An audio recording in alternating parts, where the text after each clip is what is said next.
What's up, people? I've seen our title says Seahawks offense flounders. That makes me think that the Seahawks are like a type of fish. Mm-hmm. They have C in the name, Maddie. Yeah. Yeah. Maddie. That's a very good point. I hadn't thought of that. Right. But you should have. I should have. You should have. And they were rather flat today.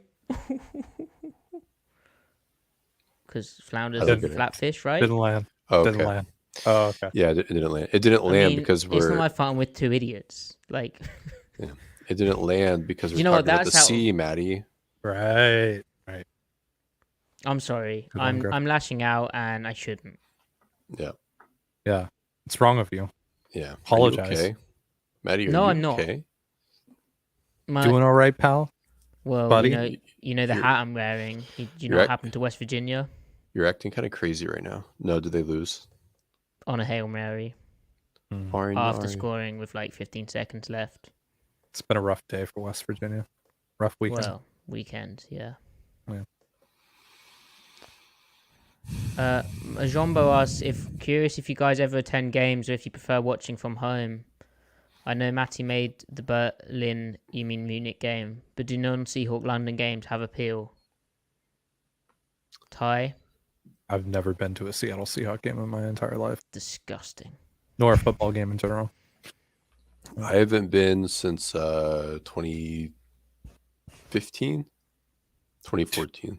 2007, the last year that I lived, last full year that I lived in Washington State, my dad told me that if the Seahawks beat the Packers in the divisional round, we would go to the NFC Championship, which would have worked out because the Giants won, and so the Seahawks would have hosted the NFC Championship. And then they got out to a 14-0 lead in Lambeau, and I was like, dude, hell yeah, I'm going to go to a Seahawks game. And then Brett Favre happened. Yeah. Yeah. Good times. 42-14. And Griff, you said 2014. So basically what you're saying is when you go to Seahawks games, they play elite defense. Yeah, that's right. There you go. There you go. It's kind of messed Maybe up. That's the secret. Yeah. Yeah, that is indeed the secret. Shiv, we will be answering that question. That's like the one bit of cope. Shiv. Good to see you here, Shiv. Shiv, that is one. Love you, Shiv. Glad that you're here. Secondly, oh yeah, do they? Can't wait to talk more. Or do they? Find out. Hashtags search. I'm just gonna play the heel. Let me just say search hashtag since week 2 on Twitter right now. It doesn't even need that caveat. I don't think. It does because it's a larger sample size. Okay, fine. Shiv. Make it all make sense, says Derek. Derek, we plan to. I mean, without tape, it's going to be hard, and I'll use that caveat when we go into the show. But we're actually going to confuse you even further. Yeah. Yeah, everything we say now is just completely unreliable, and the opposite will probably be true, but that's fine. Valid. Yeah. Yeah, Majombo, good point on Jamal Adams. Very good. All right, chat. Well, do we have any preamble topics? Okay, well, here's one. Do you have a preference for sweet potato versus yams versus squash? With the understanding that they're all kind of the same thing. Sweet potato. Yeah, I like sweet potatoes more. You're not going to explain that? Well, it's quite controversial. I don't really feel like I need to explain it. I feel you do. It's honestly, that's what's most easily available here in grocery stores. Mm-hmm. True. That's a good point. They have like a bunch of sweet potatoes, and then sometimes they'll have squash. Sometimes they'll have like actual yam, but not all the time here. At least at the one grocery store I go to. I'm not a squash guy, man. Ty, you're not a squash guy? Do you remember in America the squash? I forget the brand name, but it's like sold like in rectangles, wrapped in silver foil. Oh yeah, it's like a frozen brick. Yeah. What is that called? What is the brand name? I'd eat so much of that shit, man. I'm so sick of it. Sweet potatoes are so much better. Yeah. Squash is nice in like in a soup or if it's like Sure. been like roasted and caramelized well, and then you put like goat's cheese with it or something in like or like to texturally and sweeten a salad of some description. All right, so Maddie, what's yours? Uh, And you have to explain it since you made me explain mine. I don't really like sweet potatoes Why? because they're sweet. Or they can be a little too sweet sometimes. I mean, yeah, But I mean, they're still cash though. I mean, They're absolutely not cash. That's No, they're just not- cash. no, yeah, no, they're No, cash. they Why- no, I they are disagree. actually. No, they're cash. Oh, they are. Pure Right. liquid. Dude, sweet potato fries. Yeah, Maddie. Inferior to a normal potato fry. So, what are we doing here? Sorry, chips. Sorry, I didn't. I Oh, forgot yeah. to code switch. No, we actually have chips and fries. Pretty cool. All right, Pretty all right, cool. And we have crisps. So Crisps. what Crisps you are oh, chips. Jesus, What we okay. call chips, Right. right? Yeah. Right. Yeah, you just don't Yeah. have chips, which is really upsetting for you guys because they're very Are tasty. chips like the long, like the broadly cut fries? Yes. Okay, no, we have those. We just No, call you them don't. broadly cut fries. Well, how do you order them? You like, I'll have the fries. Say I'll have the broadly cut fries, please. Oh, the broadly cut. So that's quite mouthy. That's not really fast food, is it? Yeah, but if it's worth it, it's worth giving it the full title, Maddie. See, in America, we appreciate our gluttony enough to call it what it's really meant to be called. Do you? We Yeah. do. What? Yeah. So when you order like cheese, you're like, I'll have the processed cheese, please. Processed cheese, or I'll have. I mean, we have all the access to all the same cheese. I'll you do. have the 3% beer. or the 4%. They actually call that shit by name here in Canada. They're like with processed cheese or with Swiss or whatever. That's very nice of the Canadians, isn't Yeah, it? yeah. Commonwealth connection there. Yeah. See, I much prefer that, Griff. I see. And Canada doesn't have a football team who lost in Cincinnati either, so that's nice. Are you blaming America for Yes. the Seahawks losing now? Yes. Yes, I am. State of the United States of America is why the Oh, Seahawks that's what lost I was it. going to say. Damn it, Joe Biden. It's because of what Griff had to say after the week 4 game and what Gino did during the first half of that game. Oh, man, yeah. Right. Yeah. But I have a real topic for the preamble before we Okay. get into it. Okay.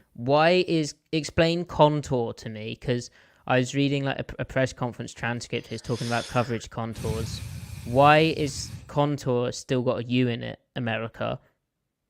There's a couple of words that we have that still have like U in it. Wait. Over there, you guys, it's spelled CONTOR. No, we always put a U in stuff, don't we? We No. have a U in the contour. Yeah, I know, that's my issue. At Yeah, least be he's asking consistent. why though. Yeah, because like we don't have Oh. a with like color and all that stuff. Well, I imagine it has to do with the specific like background of the of like that part of the word. Right, like tour has a U. Right. Contour. Because it means like literal path, right? But then like favorite or favor, that's different. What? I mean, like, I don't know, man. I don't know. I gotta reread my notes from linguistics. how do you spell 101 favor? from 15 years ago. FAVOR. Yeah. Oh, right, okay, yeah. Well, then that's fine with favorite. But yeah, there's a couple of words that are like contour. We still have like U after the yo. Okay. Yeah. Anyway, now that we got that resolved, It was big. It was kind of weighing on me. Like when we got into the pre lobby thing, I was upset. Not because of what happened, but because of that language deal. Right. Yeah. Right. Mm. That must have been Okay. really tough for you. Yeah. You know what, Ty? I appreciate that empathy. It was very difficult. I understand, and I'm here for you. I'm here for you too. Oh, thanks, Griff. as backup.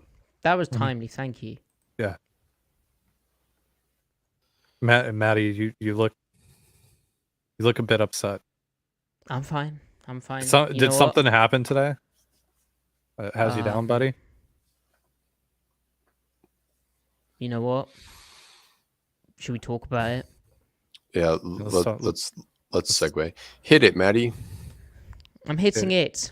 I'm trying to hit it. I'm hitting it.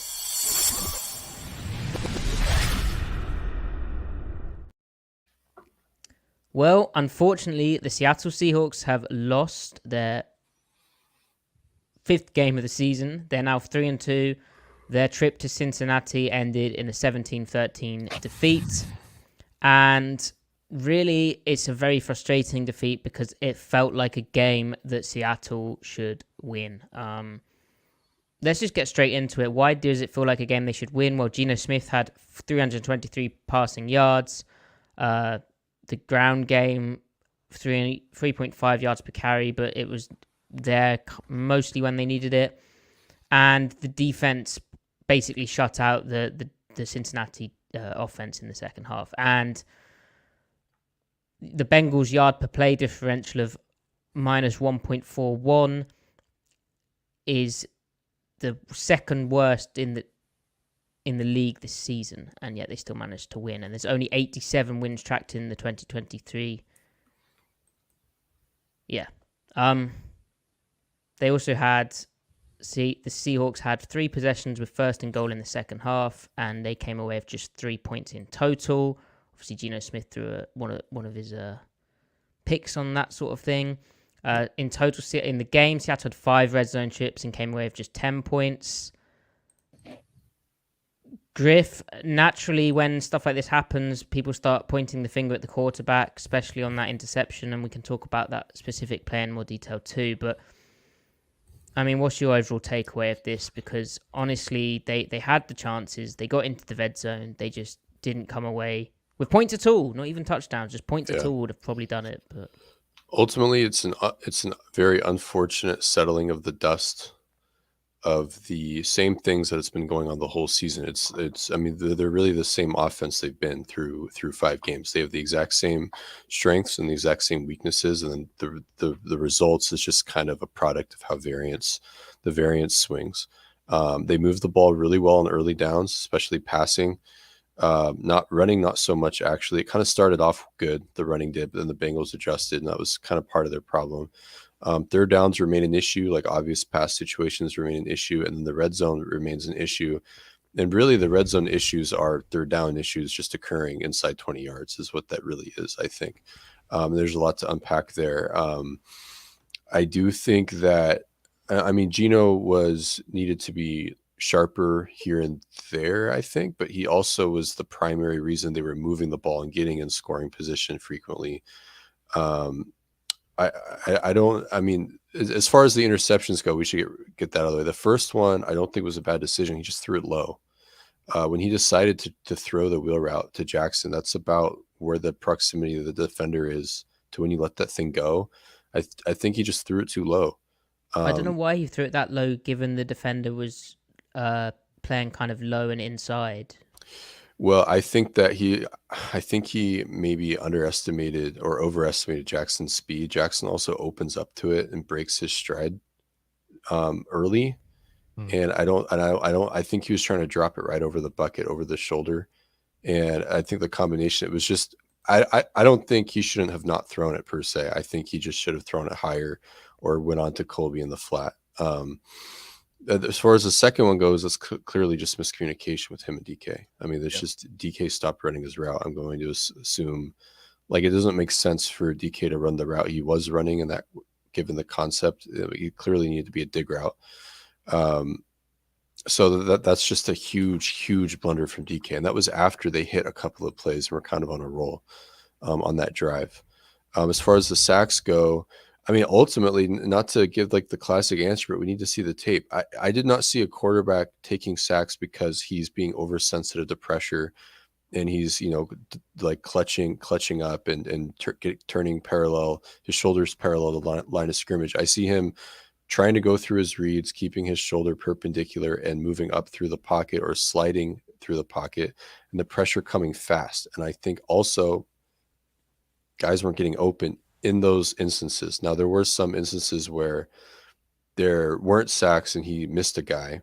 And again, like, I don't know if I don't know how accurate it is to even say that. I think one of them, maybe it's definitely true, but the way it's being characterized as though it's just missing guys all day long, I don't think that is true at all. I don't think the tape will show that. This is a really beat up offensive line, and they were probably going to hit a wall eventually with this, right? And it was clearly they played well enough for them to move the ball in early downs, right? But there are just some instances where it caught up with them, and I think it was a combination of Geno not being perfect in the pocket when he has been perfect before, protection probably being below average, and then I don't know what's going on with the play design in the red zone. Guys aren't getting open. They're not getting open like that much for the most part. That is true, I think. There's been a lot of that past few games. So I don't know. What do you guys think? I've rambled enough. No, all the good topics. Ty. Yeah, I mean, this is obviously a game that it feels like they should have won, and they could have probably easily won by a couple of scores. I mean, they flat out dominated the Bengals for the most part. You know, from the second quarter onward, I mean, we focused on the second half, but it really was from the second quarter onward. I mean, the Bengals offense wasn't really able to do much of anything, and the offense was able to move the ball very well in between the 20s. It was just once they got beyond that point, it all kind of fell apart. And it's also really disappointing because the first drive, I mean, that was probably one of Seattle's best offensive drives all year. And yeah, gorgeous, wasn't it? It was great. It was perfectly balanced. They only had 1/3 down on that drive. Like it was awesome. And I mean, if they just had one more drive like that, they probably win this game. It's just really, really disappointing that they weren't able to finish things off, which was something that we saw in the Carolina game. It's something that we've seen, you know, bits and pieces here over the first 4 games of the season. So, you know, like Griff was saying, it pretty much just all came to a head today. But I think there's a lot of positives to take away. I think there's a lot of context that needs to be gone over, especially once once we get our hands on the tape with regards to Geno and what's going on with the offense and what went on with the offense down in the red zone. At the end of the day, I mean, it's a really good team that you played on the road. You know, it's a tough opponent on the road. And there's still a lot of good stuff that you did. So look, it's a week 6 game. It's against an AFC opponent, whatever. Like, just, I think this is one of those games where you just ultimately you ball it up in the trash, and but you take some of the good things and just kind of focus on that. And yeah, I mean, there's really nothing else you can do at this point other than that. Yeah, I think that's fair. That being said, I think there's specific themes which continued in this game which are troubling, and then there's like possibly new problems. And I know Griff's saying that they had a beat up offensive line, and again, like last time we caveat it, I guess, but we do need the tape to look at specific issues because there's timing things. I know on the broadcast they're showing a close copy of DK Metcalf wide open early in the game. Well, that's not really helpful having it just show DK like and the DB. Like, we don't know the timing of Geno's drop back relative to that. We don't know why he didn't throw it to DK on that play. Like, there's could be a different factor to that, although it did seem weird. But the beat up offensive line is one thing I kind of want to dive into, because Charles Cross returning, it felt like they had actually quite a bit of time and felt like anecdotal stuff. Again, we do need to analyze that in more detail. I've seen Geno blamed for these sacks, and sure, he did, hold the ball a bit long, and sometimes it felt he was taking a while to move off the thing he wanted, maybe trying to take a bit long to read what the Bengals' disguise was. But ultimately, guys just weren't getting open. Like, he was sacked 4 times in total. And the 4th and 8 seems pretty indicative in that it just seemed he was staring down DK Metcalf, but then he's talking about how he's actually trying to look for Colby Parkinson open on an out route, and DK was doubled. And maybe he could have moved off that quicker, but the concepts in the red zone to me, and this kind of brings us to the... Well, I want to finish my O-line point. My O-line point is I don't actually think they played that badly. I know Phil Haynes playing on the left guard, wasn't he? Yeah. Yeah, he had some rough moments. And then Bradford, right at the end when they knew it was like absolute pass, he seemed to have some tough moments. But I felt they did okay. And then it's just when they're really exposed, it becomes more of an issue. You should still be able to put up points. And then at right tackle, Jake Curhan, I mean, he's soldiering on. Like he's banged up his left foot. He had it wrapped up, went back in the game. For what it's worth, Abraham Lucas would be eligible to return from injured reserve if possible next week for the Cardinals game. But I didn't feel the offensive line did too poorly. It felt like Gino a lot of the time had at least time to read 1 to 2 or like a half field of the concept. And yeah, we need to dive into that more. But what I want to kind of finish on, because I've spoke for a while, but the fact that Seattle coming into this game was 28.89% converting third downs, second worst in the league. For context, the Jets are 26.23%. I mean, that is pretty, even with the offensive line stuff, the way that they've managed, I put it down to clear passing situations, hurting a banged up offensive line. And I think there is some of that. But this game, just watching the broadcast, just looked like the guys downfield clearly weren't getting open, or Gino didn't. I don't understand that leak play to Jackson Smith and Jigba, where Gino had been confident pulling the trigger on certain concepts. Okay, there's a linebacker desperately trying to bail to get back in phase with Njigba, but if simple sitting here saying it, if you loft that over the head of Jackson Smith and Jigba to the kind of middle area of the end zone, it's a touchdown. I don't understand why Gino didn't pull the trigger there, but ultimately I think play calling wise, they whatever's going on in the red zone seems to be a theme. I spoke about themes, and the Panthers game, we looked at some of that and how they stalled in that game, and we're like, well, some of it's a bit of the O-line, some of it is Gino not being able to access that third read and hit it. And then a lot of it, though, was when they get in the red zone, they're trying to call the touchdown play every single time rather than, hey, maybe we could throw an underneath pattern and get some yak. Maybe we could run the ball from a actual kind of different look to the shotgun. Maybe we could come out in a formation that threatens run or pass. Right. Maybe don't run trips. I don't know. The 2 fourth down sacks, well, the 1 fourth down sack, then the second hit is thrown. I mean, the pressure is there immediately. Like he can't even, he's trying to start his throwing motion on the first one, and he ends up tucking it. There's no chance. The second one, there's absolutely no chance. It's inoperable. You can't, there's nothing to be done. And 4th and 8, like that's kind of what's going to happen. Yeah. And I'm not like again, like they played well on early downs, just as the whole offense played well on early downs. That's why they had so many scoring opportunities that they proceeded to blunder. I'm not like I like Jake Curhan a lot. I think he's an NFL starter, probably a below average one, but I think he's a legit starter, especially when he's healthy. But what makes him below average is that you put him in overt situations, such as a 4th and 8, where it's all pass all the way. Then that's where the weaknesses are going to show up. I think primarily it's like you said, I honestly worry way more about the separation in the red zone, which is not just a receiver thing. It's also play call. I don't know what's going on there. I liked their process, even though the results were bad on third downs in red zone last year too. Their process seemed way better. It seemed like they had core plays that they liked, like outside mills, inside mills. They ran mesh in the red zone that worked, and we're just not seeing a lot of it.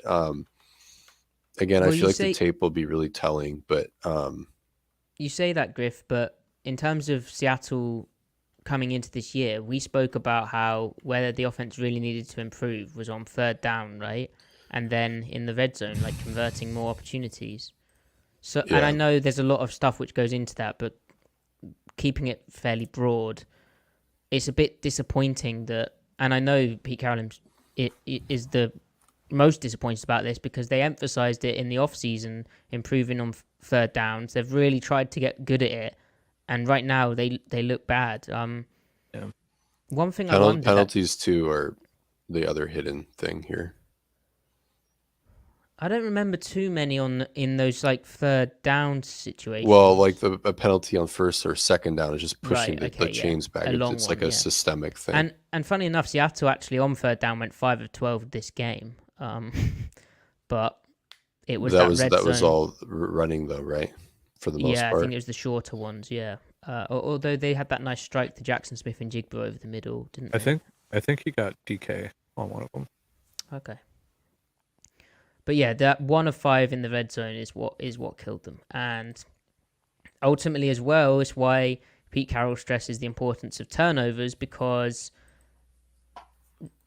it's a very different looking game, especially with how the defense is playing. If they don't turn the ball over twice, like they probably get a field goal at least out of that drive, Yeah. and then the Bengals didn't get any yards on the drive in the second half that they ended up getting 3 points. So Well, it's like Ty said. This was you hate to use the phrase, but it's just such a winnable game. Yeah. Such a winnable well, game. and that's kind of troubling from a whole perspective of how good this team can be. The fact that they lost it. I know Pete Carroll Right. after the game was positive about it, and there are a lot of learning moments within it. But I guess the cope is like, you more so beat yourself rather than, you got beat, right? Like, Yeah.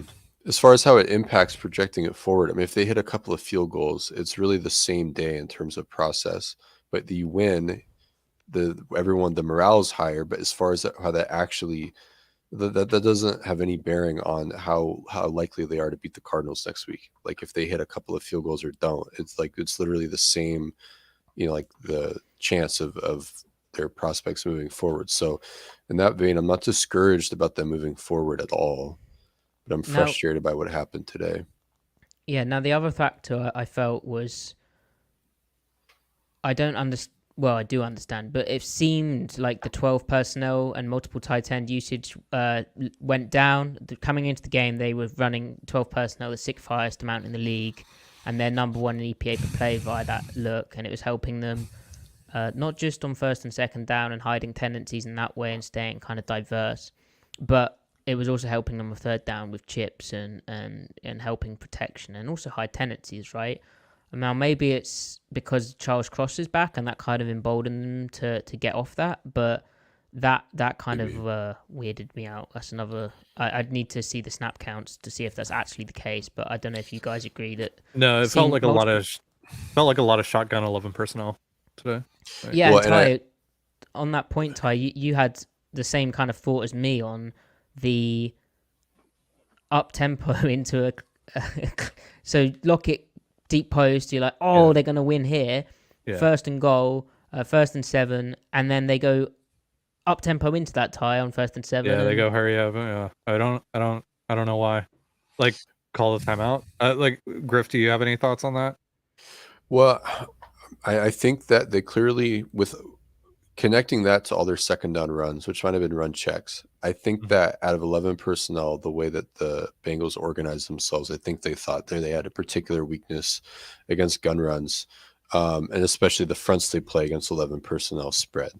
So, and with how like aggressive Gino was checking out of what I assume were pass plays into run plays, I think it was like they thought that they were going to pop more explosives than they did, and they had that one early on, I think, out of gun. And then from there, they couldn't get anything going, which shocked me because they've been blocking okay. And maybe that's Damian Lewis not being in, and then, like Haynes being out of position. But I think that also then, because of the failed second down runs, that also hurt them on third downs a little bit too. So I'm just not sure why there was so much second down running. I think it was clearly a game plan thing that they saw. It didn't work, did it? It was all shotgun, and it was all kind of up the middle, and the Bengals was really good at playing it. Yeah. Like, sequencing wise there on that last series, it just felt like maybe run on first and then get into your passing stats on second, third, and fourth. But I don't know. That just like the execution of that whole like minute 20-second sequence down in the red zone was kind of a bit confusing to me, especially on first and second. Like, it just really threw everything else for a loop. But yeah. So I'm just looking at the chat and the comments in the chat. I know there's some suggestion that Kenneth Walker played a poor game, and I don't think. I mean, again, we need to. He ran hard. Tape. Yeah, I thought he played fine. really, really well. I just think it kind of speaks to the fact that those second down gun runs, like we're speaking about, were poor. I know there's also kind of a theory that Geno Smith was hurt or playing hurt with the knee thing he's dealing with. I didn't really see any evidence of that from how he threw the football, and that just looked like a classic. He also In ran terms a of how couple he's times. He behaving, looked it fine. looked just like Geno. Yeah. It just didn't work out. Another part of the offense that I think is something that we should talk about, like not connecting it to the final results of the game even, but something that we've been looking for that hasn't happened even when they've had good games, is that they finally got explosive downfield on deep passes. All their explosives have been coming on like intermediate plays, but they finally got downfield this game. The deep post to Lockett, they hit DK. I think that's Charles Crossgriff. Like, I really do. I think he was, like I said, I don't want to keep repeating myself, but the pass pro was solid. Like, when it wasn't a massive, obvious 4th down and 8, or it was just late in the game, and the Bengals kind of worked out what was going on. Yeah, I mean, when it was when it wasn't a stressful situation, they did well. And again, that speaks to the general, like, the floor of competence is extremely high. If you're getting into the red zone like at will, your offense is doing something right. It means it has real like ability. So I don't know. I feel like it's just really like, I mean, I hate to be this way, but I feel like everyone just needs to be a little bit cleaner. And like those contributions from every part of it, the play calling, the quarterback, the O-line, the receivers, will add up to be more than enough. And I think that will pay dividends on 3rd down and pay dividends in the red zone. And they'll have more explosive touchdowns as well. So you don't even have to worry about the red zone. I'm really not worried about the offense. I mean, I think the fact that they have, I mean, they're the 8th ranked offense right now overall, with their offensive line situation at the end of the day, is a huge positive sign. Huge positive sign for the long-term arc of the season, especially with, and we can transition to how well the defense played today as well. So unless you guys have other closing thoughts on offense. Well, just to re-emphasize how shotgun heavy it felt in that second half, the lack of tight end usage, the lack of under-center run game in the second half, or commitment to that, when the Bengals coming into this game were poor against tight ends and poor against the run. I think they need a red zone recalibration. But it's surprising to me that hasn't happened, given, like I said, this isn't the first time this season they've had stalling.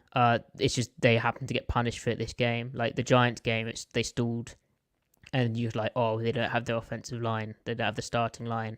It's like, well, some of that was shaky pass pro, like killing a concept's like second option, but I think they need to sort of recalibrate their play calling a bit. And yeah, they've got to learn from this, because they're punished for it today. Okay, defense. Yay! So the defense was actually really damn good. Now, it started off a bit shaky, but a Twitter account called Matty F. Brown tweeted. Haven't heard of him. Really? Oh, is he here all week? I think I have him blocked. Yeah. What? Yeah. Is he about to tell me to try the veal? The veal? Yeah, it's the best in the city. I enjoy veal. We'll talk about that after the show. But anyway, gonna get cancelled for enjoying veal. Oh no. Veal discourse. Yikes. I essentially said that I thought they'd improve, because already the defense, like throughout the season, against opponents, they've taken a while to settle in, especially when the opponent is doing something they haven't really seen before in real action. And the Bengals, with how 11 personnel heavy they are, shotgun heavy, usage of empty, but then that kind of duo action is a tough challenge.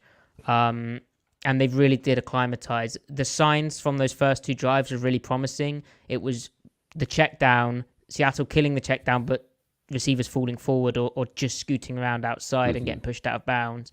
And then it was Burrow absolutely killing the blitz off run pass option, which I questioned how sustainable that was. And indeed, not to toot my own horn too much, but No, it toot wasn't it. sustainable. He's doing it. He's tooting it. Here he goes along tooting with the again. fact, Yeah. along with the fact that they just didn't.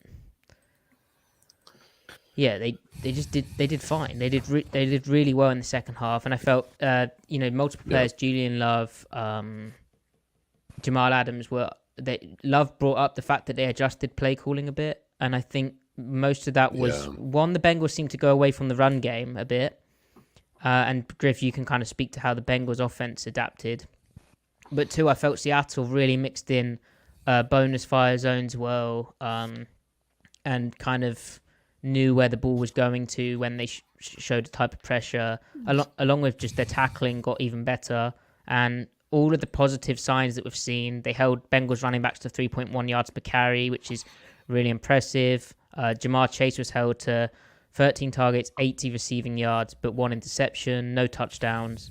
All of the positives kind of remained after a tough start against Joe Burrow, who was playing really impressive football, Griff. Yeah, agreed. I think call-wise, the calls did change, especially the third down calls changed. They seem to have just an issue, like a flat issue with like outbreaking stuff, like guys getting picked off by rub routes and everything, and just traffic in general. So I think they played more zone.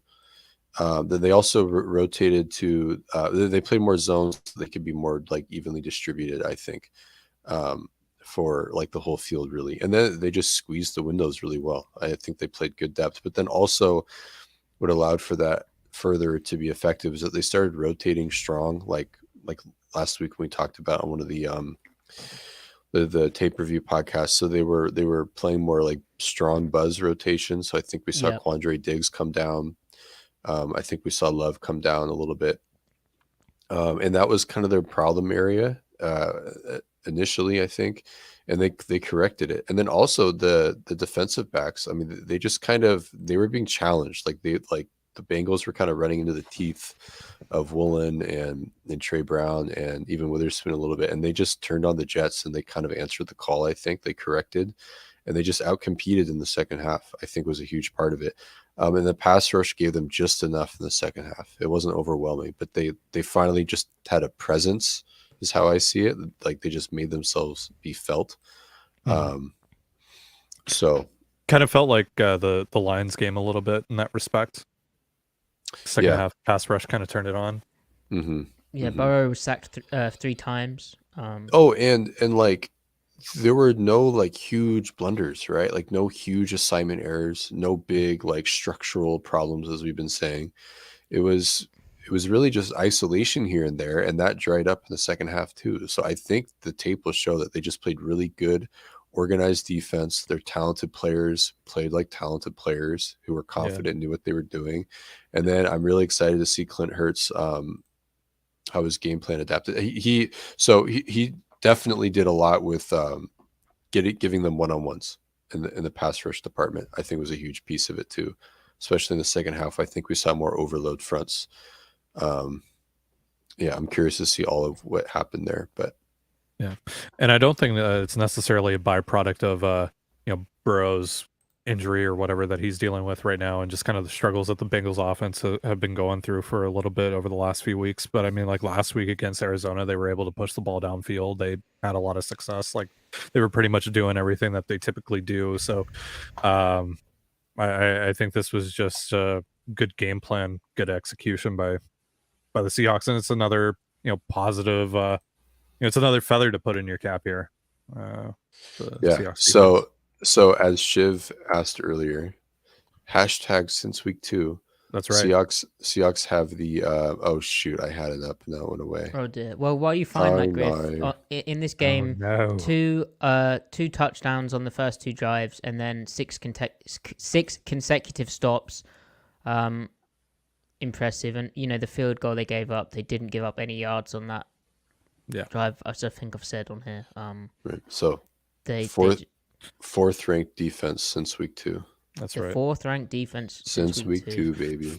So should we talk about individual players? Because I mean, Trey Brown had a great game, didn't he? That pick where it was one of those plays where Seattle was rotating into 3 buzz. I think for the first time, Burrow saw he had a one-on-one on the outside, Jamar Chase on Trey Brown. He thought he could take that.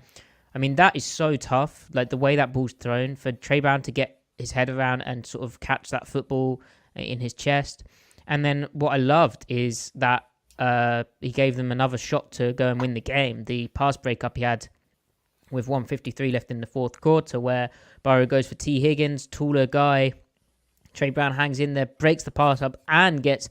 Man, I thought that flag was for DPI. Yeah, I thought so too. I was like, there is no shot. I was gonna lose my called mind. that. I was gonna lose my mind because there was no shot. That was such a well played ball by Trey.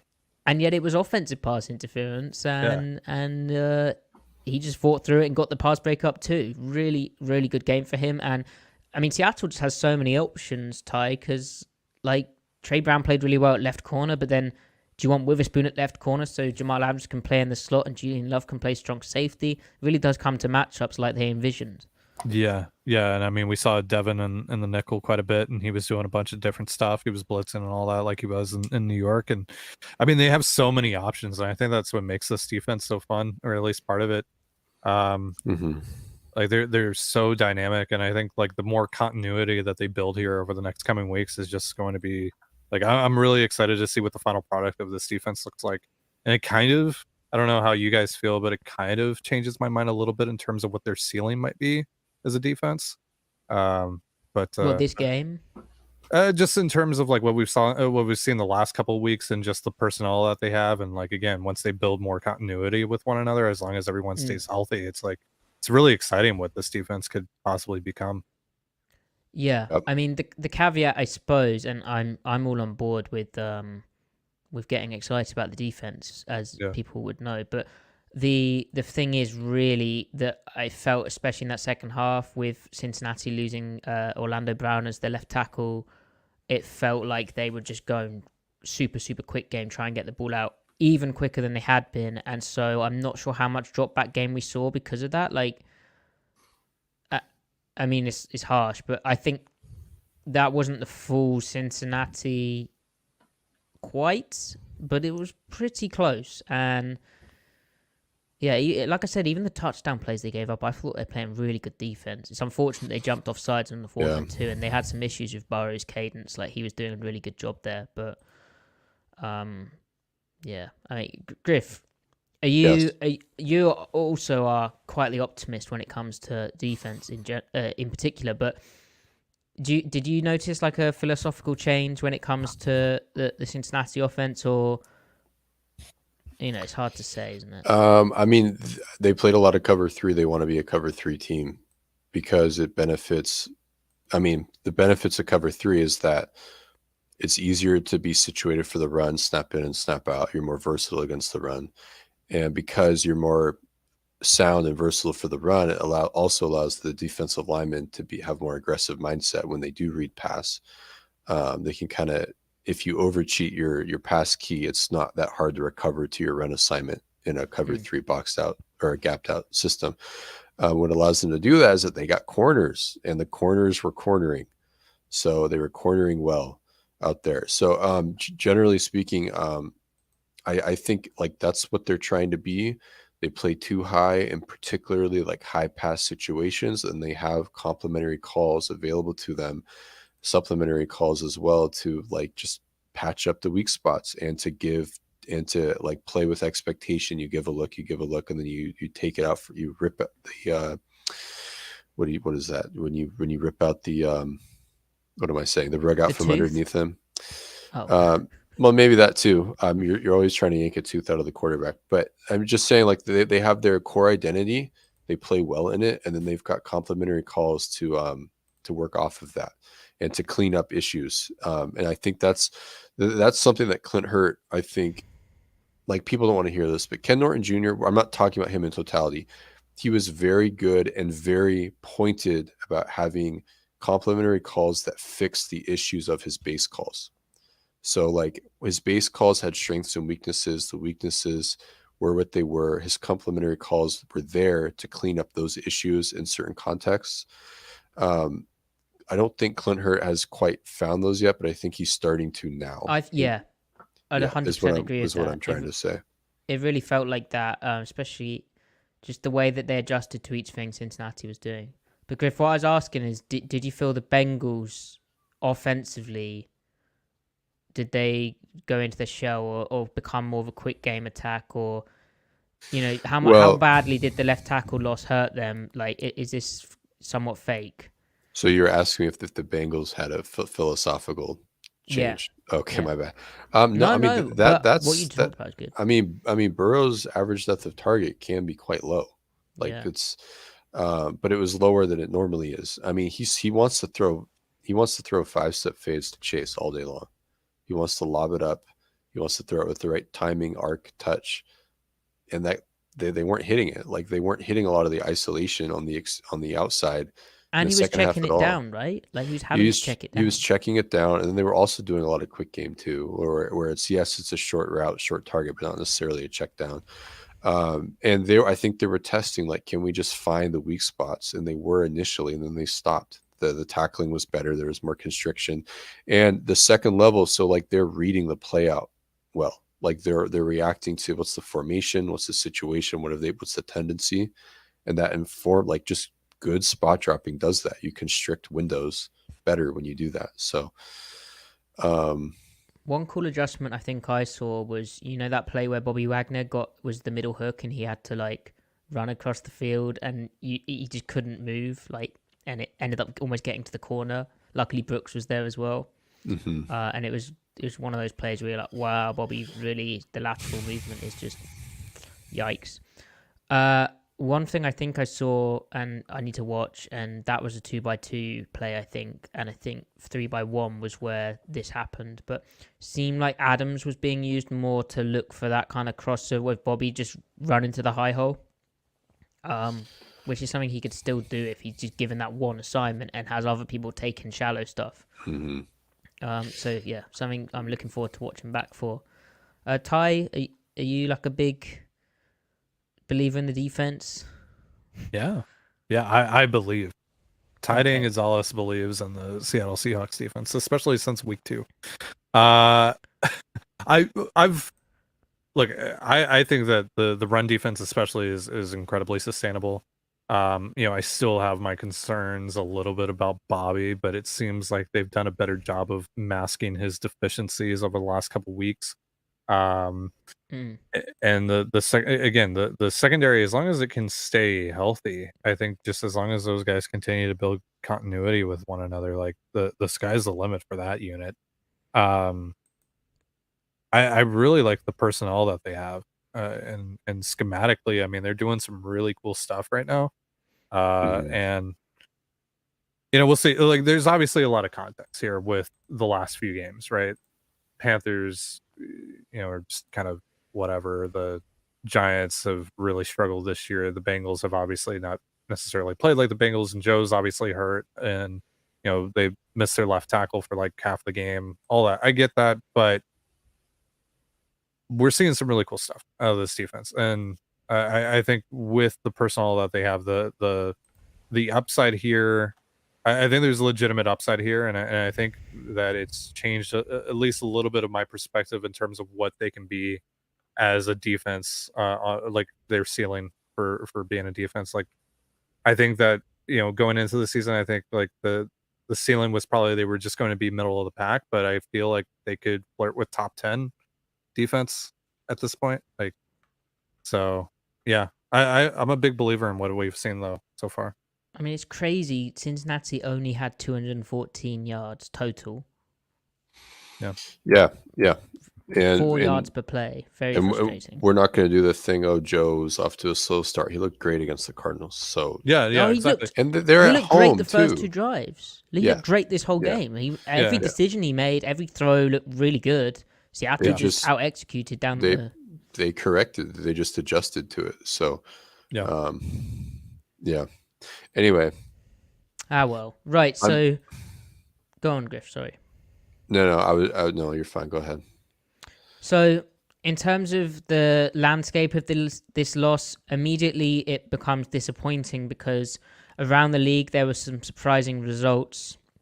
The Eagles lost in the NFC, so they're now 5-1, and the San Francisco 49ers also lost, and so they're 5-1. So if Seattle had won this game, they'd have been 4-1, and suddenly you're like, oh, we're close.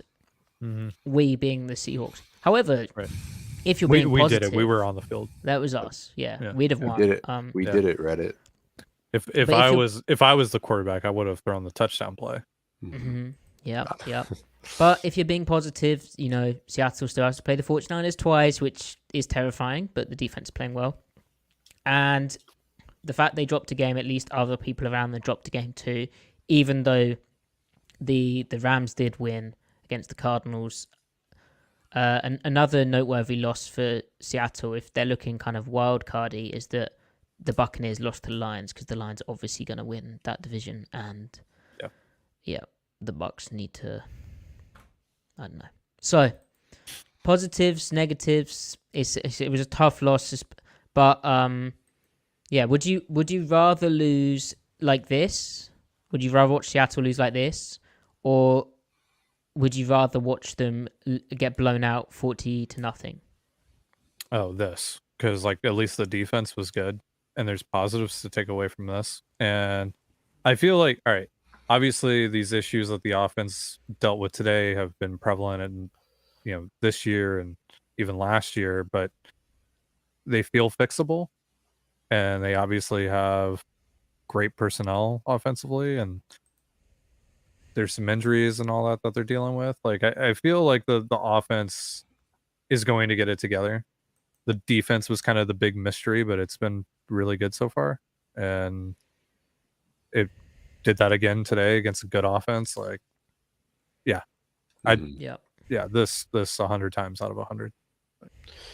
Yeah, this, because it's one reflects what how you lose and how you win reflects what you are, and I'd rather them be a team that was really close to winning than a team that got blown out, because that affects how you project them moving forward. So yeah.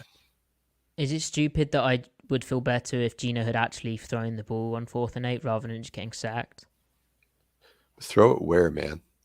Anywhere. I mean technically he did throw. Well, he did throw. He couldn't even get a throw off, man. Yeah, okay, the one before that, right. the fourth down sack on the previous drive. The 4th and 2. The 4th and 2 on the previous drive, right in the red zone, where he does get sacked. He can't even lift his arm up before the pressure's on him. So the top of his drop. I mean, but that was that where they showed cover 0? Was that it, or? I don't even know. I mean, I don't remember, man. Because 4th and 2 not runnings, it just seems weird, doesn't it? But or having threat of run, but they might have been showing 0. There was a play where they actually played cover 0 and it almost got picked. Also, there's a lot of stuff. Real quick, this obviously didn't have a major impact on the game, but it was just really weird. It was like 3rd and 3. I think it was on their second drive. They went empty on 3rd and 3. Like, yeah, get Gino. I mean, I prefer that to. In general, though, the amount of 5-man pass protection where they release the back out and the back's not even. Like, he's just running a little over the ball check down, or just he's not really stretching the play. He's not really doing much. It's like, could we maybe keep him in or help Kerhan? Yeah. Or I don't want to be like the blame the play calling guy, but like there was some weird stuff today where I'm just like, well, we can criticize it because I feel like we're pretty content with the early down play calling. And I feel like we're just not content with the 3rd down play calling. And we had a pop at 2nd down runs, to be fair. True. But like, we're making a isolated criticism, right? We're not just like, oh, the play calling. And it's a theme. Right. Like, the data shows they stink at 3rd downs. So it's just it's a theme. And then like today, it was just like the sequencing of things was a little off, a little weird. Well then. Can we? We talked about Gino's picks, didn't we? Griff, you didn't. Why didn't he throw the leak play to Smith and Jigba? I don't even remember that one. Oh, maybe he missed it. Maybe that was one. No, of he's staring Gino's it bad right plays. He's staring right at it. I don't understand why he didn't throw it. Yeah, maybe the spirit of Russell Wilson took him over. He just looked really scared. I don't understand why he didn't throw it. I mean, that's why I said Gino played fine, which I use as a word as proxy for mediocre. Like Right. I call it, it's an average mediocre game. In average games, you do good things and you do bad things, and it balances out or averages out even to average. Yeah. Like we just don't need to live in this world of extremes all the time. Like Real. saying he was atrocious today is as inaccurate as saying he was fantastic. Right? No, he was average. 300 yards. There's Like, a lot of context as to why the yeah, Seahawks offense didn't perform today, but we gotta pin it on one guy, Griff. yeah, only one individual. Yeah, there's only one man to blame. Let's blame Pete Carroll. That's right. That's right. Let's go back to pre-2022 discourse. Yeah, like No. what happened to that? Why can't we just blame Pete Carroll like we used to? Somehow this is Scott Service's fault. Yeah. Also, I saw the 54% success rate. Are you seriously? Yeah, actually, his early down success rate for this game, which is what he's been doing all year. It's like right up there. I can't escape that number, dude. I'm having Richard Sherman PTSD. Yeah, man. Which speaks to how well, like again, like this, the health of the offense is moving well. They just have this horrible Achilles heel right now, which is quite an important one, unfortunately. Yeah. We didn't talk about Jake Bobo. He played well. He's kind of good. Kind of a gamer. Like the way he fell forward, broke a tackle on that. I hate to and then say took it, the man. shot and held onto the ball. Yeah, I mean He's a gamer. he CTE'd himself for the Okay, cause. Chris, He got Griff, up, he's like stop popping it, off. Griff, Stop it. I tweeted Bobo's a bigger, better Cooper Cup, and Rams fans took it seriously, and it's really bad. It's bad. Maddie, what do you think about the color purple? It's a good book. Very good novel. Right. Yeah. Actually, really, really dark, but beautiful. Right. What about teams that wear purple uniforms that play in the state of Washington? Well, I don't think they won, didn't they? So good for them. Right. Good for them. I don't think they can tackle. Jake Bobo. Yeah, I hate to say, I hate to report, but yeah, he's kind of a dog. Like more Bobo. Do we think that Seattle's offense tried to force the ball to Jackson Smith and Jigba, and that's why they failed this week? That's why they were running so much 11 personnel. Is it a conspiracy theory? It was to force JSN. I think it was a great sign. We didn't talk about it. I think it was a great sign that he hit that dig route to him in between the two zone defenders. I don't know why they don't do. Well, there was two, wasn't there? There was the big dig, and then there's like the small in where really tight window. Well, not to beat a dead horse, but those were the route patterns we saw him running out against the Rams and the Lions, and the protection did not allow Geno to progress to it. Mm-hmm. And to your point, Maddie, on early downs, the progression was better, and that they hit on a lot of stuff. A short field, though. I mean, I wonder if it's just a receiver makeup on a short field. Guys aren't able to separate as much. I mean, theoretically, that's why you got Jackson, right? I mean, it just felt so exactly. And even Lockett and heck, Walker as a receiver is kind of interesting. It's just seems so. The one... If what we see right on the tape is the isolated trips and the isolated X receiver running like a fade, a go route. Then the slot running a seam, then the two running a hitch or an out or like a really skinny post, and then the outside receiver running a hitch or a fade. Yeah. I'm going to be mad because that's exactly what they did. They called it back-to-back against the Panthers, basically. And it's like this whole concept of, well, we'll read the backside safety, and if he's not doubling DK, then we'll throw it to DK. If he's doubling DK, we'll progress to the trips. But timing-wise, like just predictability-wise, that they need to mix it up more. If that's what they were doing, we need the tape. Yeah. Yeah, a lot of gun 11 personnel trips.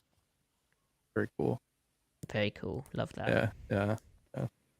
Big fan, especially. And down then I in the feel red zone. like when the Bengals played man, the receivers just got alphaed again. A bit like what happened against the Giants on that 3rd and 4 play we saw where they had the trips bunch beat her and they all just got bullied. Yeah. I challenge Shane Waldron to run a 2x2 formation down in the red zone. Please. Let's see it. Yeah, Gino must just love the tripless idea. But like you could just hit the little hitch dig, right? Like if it's quarters. Can I please get mesh? It's one mesh. Yeah, let's see some mesh. I mean, it worked for them last year in the red zone. They had a nice completion on mesh to DK Metcalf on the over the ball route earlier. Not in the red zone, obviously. Yep. So like the other one though, the one throw to Tyler in the red zone where it was deflected, like Tyler just didn't separate, and I wonder if that was. He was kind of I mean, they were letting them play throughout the game, so it was consistent. He was kind of grabbed, wasn't he? But yeah. And the fact that Gino even threw it, I think, kind of speaks to like dire situation, like frustration, like they're not going to have a better chance than that, really. Well, and don't forget the like RPO play where they actually ended up scoring on the drive, but he like threw it at like pass interference, right? But both those guys were clamped on that play. Yeah. Well, that wasn't. I was trying to end on a positive that other teams lost and Seattle's only basically.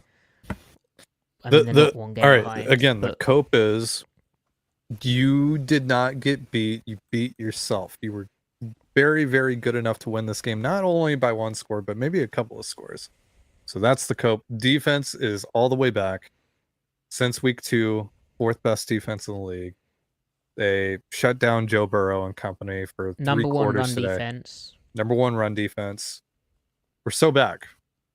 We're so back in that regard, and the offense will fix itself.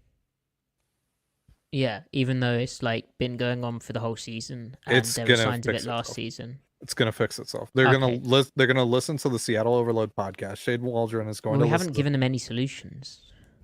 They're just complaining, which is our job. They're going to recognize their flaws, right? They're going to look themselves in the mirror and they're going to make some halftime adjustments. Maddie, well, could they make like start of game adjustments? There's only one kind of adjustments, and that is halftime adjustments, Maddie. I mean, to be fair, that was one thing I was like, okay, so that's, they've gone in, they're not in a disaster.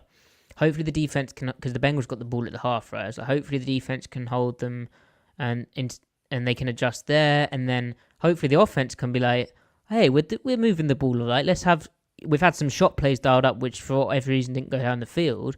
Let's just tweak. Let's find DK Metcalf if he's that open as it looked on the broadcast, and let's go score some points. The fact it's just so weird, and it's for big periods of games that this stuff happens. It's like second half lulls. How many times have we been like, yeah, that was bad, but they did actually kick the field goal at the end? Like, right. Slightly concerning. Listen, it's Tell the Truth Monday tomorrow. Pete's going to get in there. He's going to give them a real stern talking to. He's going to say, guys, we suck in the red zone right now.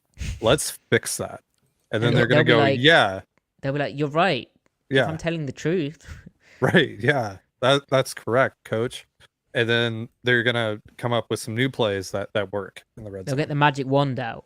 Right. Mm-hmm. Yeah. The other good news is that Seattle's next opponent is the 1-5 Arizona Cardinals, who they play kind of scrappy, but in the fourth quarter of games, they just they play look like annoying. Caleb Williams is in the draft, or insert other quarterback from that class. Right. They look annoying. Dobbs is making some good throws, but then he's also doing some, wacky and crazy stuff as well. And so, I think this is a good opportunity for a get right game for the Seahawks. I'll say that. Yep. Agreed. Well, they do need to get right on offense. All right. Thanks everyone for watching and listening. Like the video, comment, subscribe. And if you are just listening, 5-star review, please. Follow Griff at CMikeSpinMove. Follow Ty at Dane Gunzelas. Follow me at Matty F. Brown and follow the podcast at Seattle Overload. We'll be back Tuesday, is it, Griff, with a special guest to preview the Arizona Cardinals game. That's right. Yep. Wednesday. Thank you, Griff. Wednesday. And 5. then we will have a film recap of probably looking at the key theme of the defeat, which is the red zone. We'll be looking at that from the offense, what actually went wrong via the tape, and then maybe we can squeeze in some exciting defensive stuff. Also, Griff and I will have videos from this week looking at players. Comment down below what player you would like to see us break down, who you're interested in, or maybe a theme. At SeahawksOnTape.com, I have an article on how Jackson Smith-Njigba wasn't getting the football and sort of looking at the reasons why and his usage. Obviously, this game, he started to get it a bit more downfield, so obviously they've read that article. Yep. Pete Carroll reads Seahawks on tape. Shane Check out Ty on Locked On Mariners, where he's doing really good Mariners off-season content. I am feeling very hopeful about the Mariners now. I think you are. I think they win the World Series next year. Really? Oh, Yeah. all right. Well then. Yeah. Chat, Just clip because that. of Locked On Mariners. Yeah, clip that chat. No, don't chat. Clip And that. Griff, make sure you check out Griff's coat posting. Yep. More to come. All right. Have a good evening.